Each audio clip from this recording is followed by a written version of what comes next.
The old world is experiencing a cold snap.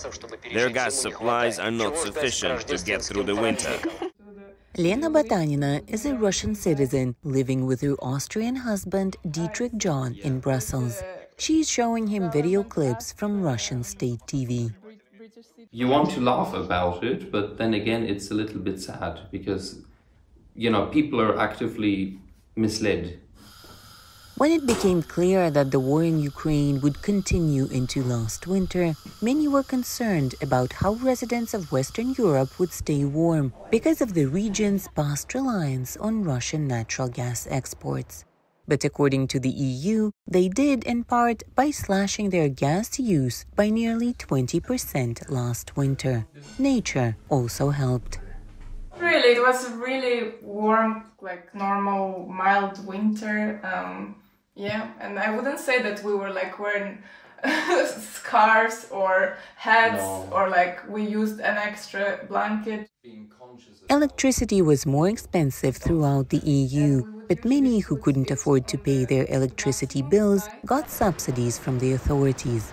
And according to the Brussels mayor's office, there were reductions in street lighting and heating in schools and other public and governmental offices. We reduce the temperature of 90 degrees in school classes, but in office like this, it was 18 degrees. In the swimming pool, the water was at 27 degrees, so it changed. According to independent energy analyst Thierry Descaitineer, Europe managed well without the usual amount of Russian gas. EU governments found other gas suppliers. Last winter, the EU received pipeline gas from Norway, Algeria, and Azerbaijan. Imports of liquefied natural gas, or LNG, from the US have also been on the rise. Last year, what happened and what helped Europe very much is that Chinese demand for LNG was reduced. This Chinese demand was supposed to be filled by US gas.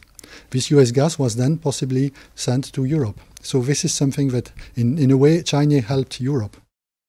But EU officials say using less gas is the only sure way to make sure EU countries stay warm next winter. So we proposed a target, firstly for this winter, for a 15% demand reduction. Member states have gone beyond that. They've achieved 19% demand reduction through this winter. Experts hope LNG production will grow in the world in the next few years, stabilizing energy prices and imports in Europe. The EU is also banking on alternative energy, with a plan to get more than 40% of its energy from renewable energy sources by 2030. For Valentina Vasileva in Brussels, Belgium, Anna Rice, VOA News.